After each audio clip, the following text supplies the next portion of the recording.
조합제 TV 시청자 여러분 안녕하십니까? 2018년 10월 28일 정오입니다. 미국 볼튼 안보보좌관은 북한에 대해서 가장 강경한 태도를 취했던 사람입니다. 김정은 정권을 무너뜨리는 것이 북한 핵 문제의 영구적인 해결책이다라고 공언했던 사람이 올 초에 안보보좌관이 되면서 트럼프가 김정은을 만나자고 하니까 아주 곤혹스러운 처지에 있었습니다. 그는 이 회담을 깨려고 여러 번 시도를 했지만 결국 트럼프의 허영심에 눌려가지고 지금까지 묵묵히 그 정책을 따라가고 있는데 이 사람의 전략과 가치관과는 어긋납니다. 그러나 볼턴이 상당한 브레이크를 걸어가지고 이제 중간선거가 끝나면은 트럼프는 김정은에 대해서 동시에 문재인 대통령에 대해서 현실주의자적인 태도를 취하지 않을까 하는 생각이 듭니다. 유턴할 가능성도 있습니다. 유턴한다는 것은 북한 김정은뿐만 아니라 문재인 대통령에게 상당히 곤혹스러운 상황을 만들 가능성이 있습니다. 트럼프가 유턴하면은 김정은은 다시 코너로 몰리게 되죠.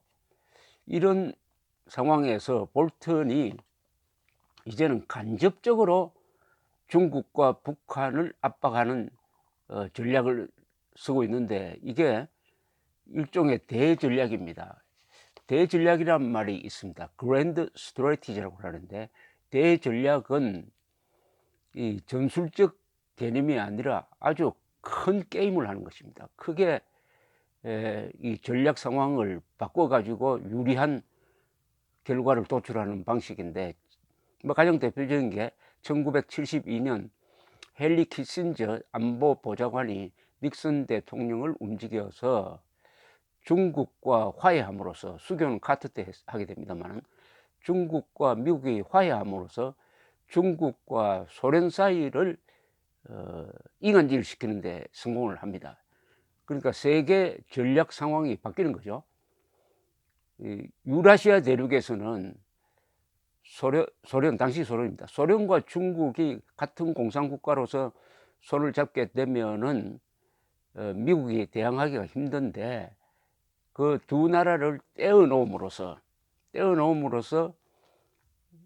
세계적 전략에서 비록 월남전에서 지기는 하지만은 미국이 주도권을 잡게 되고 결국은 냉전 승리를 가져오게 되는 기초를 만들었습니다. 이게 전형적인 대전략인데 볼턴이 이번에 트럼프를 움직여서 던진 것이 그와 유사한 즉 중거리 미사일 금지 조약을 파기한다고 선언을 했습니다.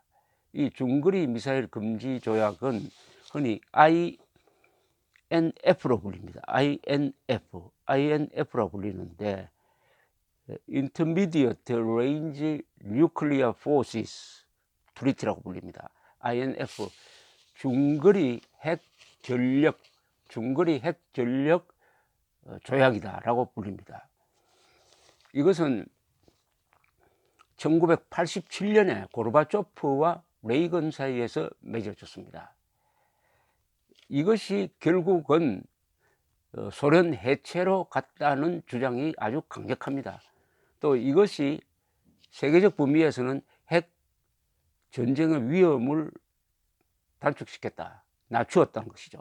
왜냐하면 이 조약에 의해서 사정거리가 500km에서 5000km 사이의 중거리 핵 미사일은 만들지 않고 있는 것도 다 폐기해 버렸습니다. 이렇게 해서 약 2700개의 핵폭탄이 양국에 의해서 폐기되었습니다. 2700개를. 그런데 이것이 맺어진 동기가 있습니다. 레이건 대통령의 결단이었습니다. 즉 1983년에 독일에 레이건 대통령이 중거리 미사일인 퍼싱2를 배치를 합니다. 퍼싱2를. 왜 그랬냐 하면은 그 시기에 소련이 중거리 미사일을 배치를 했습니다.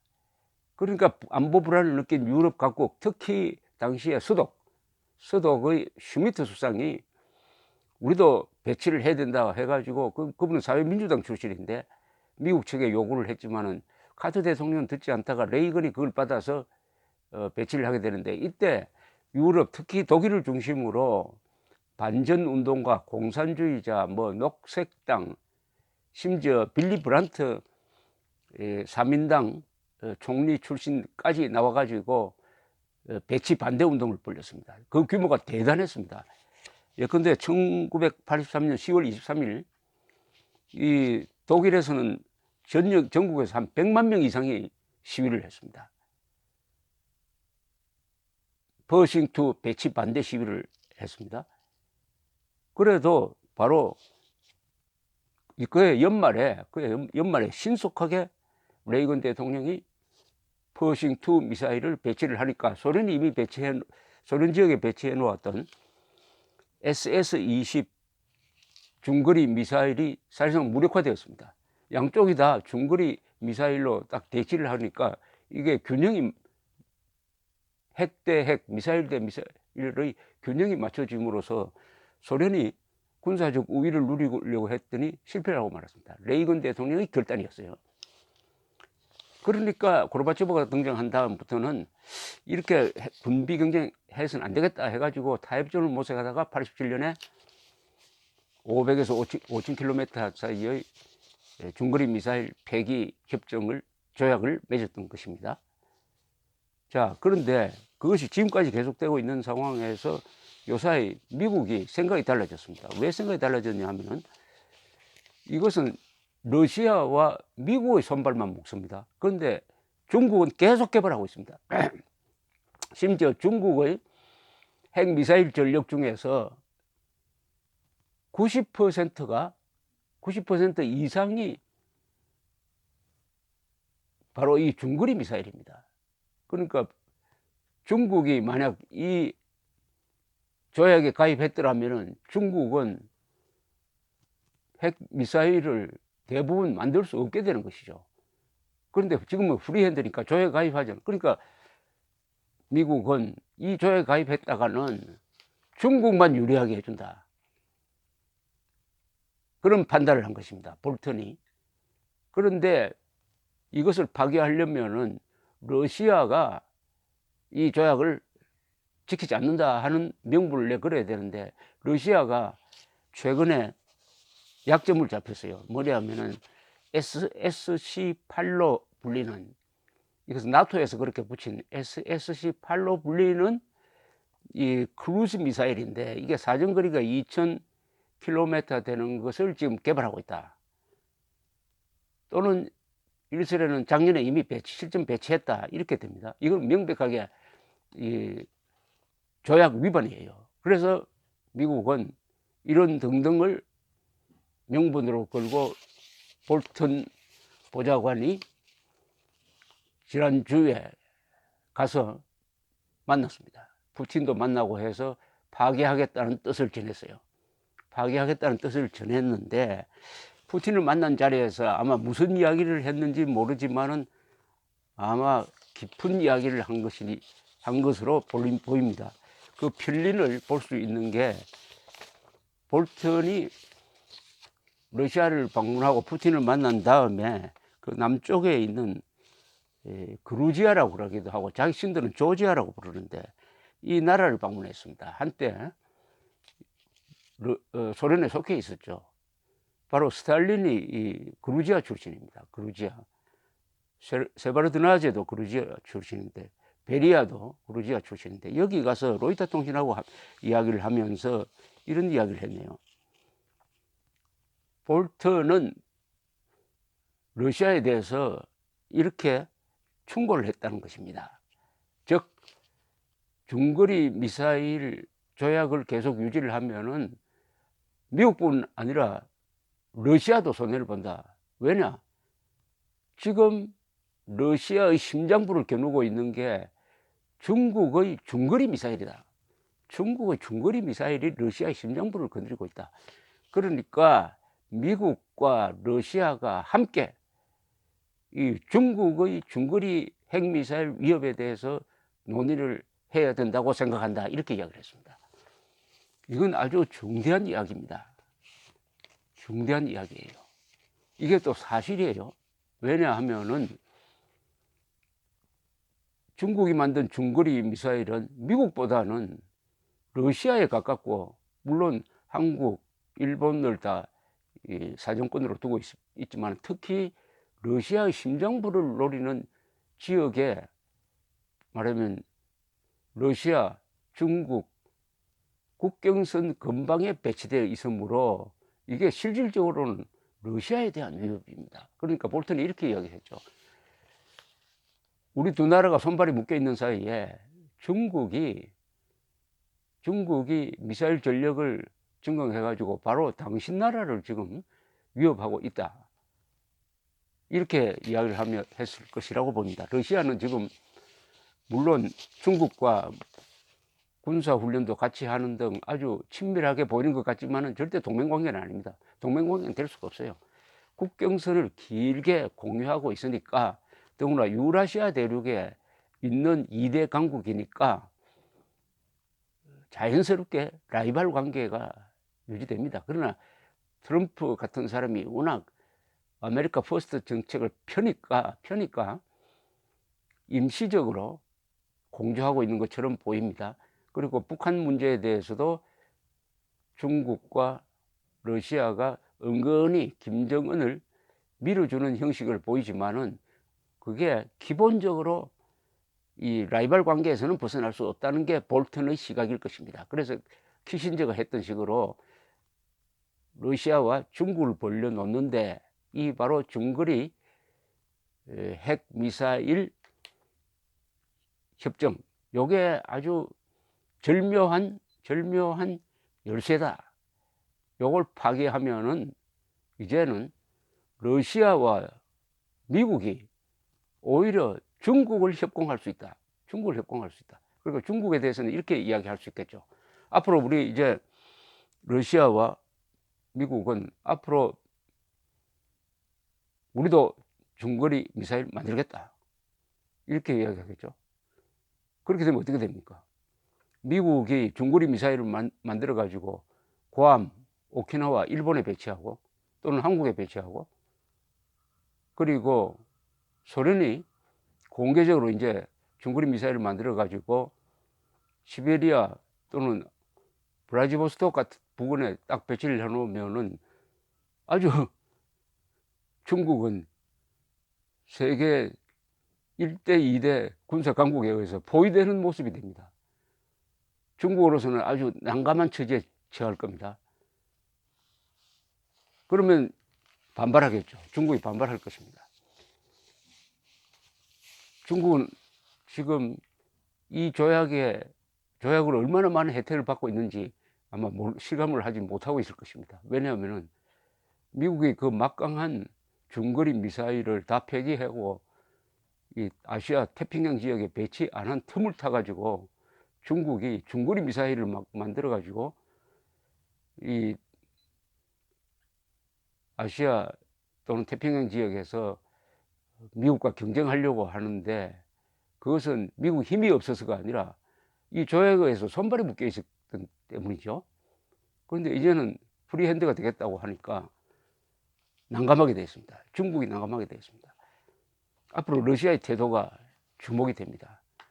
만약 중국이 반발하면은 미국은 이렇게 제안을 하게 될 것입니다. 그러면 중국도 들어오라. 우리 중거리 핵미사일 금지 조약에 들어오라. 들어갈 수 있겠습니까? 들어가면 90% 이상의 미사일이 무력화되고 폐기해야 되는데, 따라서 이 절묘한 카드를 뽑음으로써 미국이 주도권을 딱 갖게 됐습니다. 미국이 러시아를 압박하면 척하면서 사실은 중국을 압박하게 됩니다. 그렇게 중국을 압박하면서 동시에 북한 핵 문제 해결을 압박하게 되겠죠. 또 북한의 핵 능력을 사실상 무력화시킬 수 있습니다. 북한이 핵을 포기하지 않더라도 미국이 오키나와, 괌, 일본에 중거리 미사일을, 핵탄두를 가진 중거리 미사일을 딱 배치해버리면, 물론 일본에는 오키나와와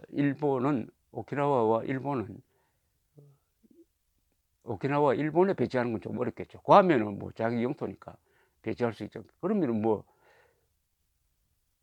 북한의 핵 능력은 어떻게 보면 장난감 수준으로 전락하고, 이제는 굳이 무슨 일이 있을 때 한반도에 항공모함을 보낸다든지 또 폭격기를 띄운다든지 하지 않더라도 느긋하게 대응할 수 있게 되는 것입니다. 이런 상황에서 이 볼턴의 대전략이 앞으로 시진핑과 김정은을 향하게 될 것입니다. 시진핑과 김정은을 향하게 될 것입니다. 그렇다고 우리가 배치 반대 운동은 할 수 없지 않습니까? 퍼싱2 반대 운동이 유럽에서 이루어졌을 때는 소련의 적극적인 뒷받침이 있었어요. 소련이 돈을 대고 해가지고 유럽에 있는 좌파 세력이 다 들고 일어났습니다. 그러나 당시에 정권을 잡았던 서독, 영국, 프랑스까지도 정권을 잡았던 사람들은 흔들리지 않았습니다. 아무리 시위를 해도 거의 흔들리지 않고 안보 정책을 자기 국익에 맞춰서 선택을 하니까 퍼싱2 배치가 이루어졌듯이 이제 미국이 만약 중거리 미사일을 다시 만들어 가지고 배치한다 라고 했을 때 아마 중국 그리고 북한은 돈을 쓰든지 뭘 하든지 해가지고 이 아시아에서 일본이라든지 한국이라든지 여러 나라에 있는 아시아에서 일대 평화운동으로 위장한 배치 반대 운동, 핵 미사일 배치 반대 운동을 벌일 것이라고 생각을 합니다만, 그때는 국익에 맞춰서 각국이 결단을 내리게 될 것이라고 생각을 합니다. 이렇게 함으로써 이제 큰 게임이 이제 시작됐는데, 여기에다가 트럼프 등장 이후에 중국을 선의의 경쟁자가 아니라 이제는 거의 적대국으로 보고 라이벌로 보고 있다는 것이 분명합니다. 무역전쟁도 마찬가지죠. 이 무역전쟁, 중국 제품이 미국으로 들어와 가지고 연간 한 3,500억 달러의 흑자를 중국으로서는 흑자고 미국으로서는 적자를 보게 된 거죠. 그 10년 모으면 어떻게 됩니까? 약 4조 달러가 됩니다. 4조 달러. 지금 중국의 외화 보유액이 약 4조 달러 됩니다. 그러니까 10년 동안 미국을 상대로 장사해 가지고 차곡차곡 쌓은 것이 4조 달러고, 이 4조 달러를 여기저기 투자해 가지고 미국을 약화시키는 쪽으로 하니까 미국으로서는 우리 돈을 가져가서 우리를 약화시킨다, 이렇게 판단을 했겠죠. 그래서 미국과 중국 사이의 라이벌 관계가 강화되면 강화될수록 미국과 러시아 관계는 좀 부드럽게 될 수밖에 없는 것이죠. 그래서 미국과 러시아 사이에 중국을 어떻게 할 거냐, 중국 핵 전력을 어떻게 할 거냐 하는 전략 대화를 하고 싶다는 게 볼턴의 주장이고, 이 대화는 필연적으로 김정은의 핵을 어떻게 할 거냐 라고 연결될 것이면, 김정은에 대한 압박이 점점 더 강해지고, 그렇게 되면은 문재인 정권이 추진하는 위험한 대북 정책에도 브레이크가 걸리지 않을까, 이렇게 생각해 봅니다. 감사합니다.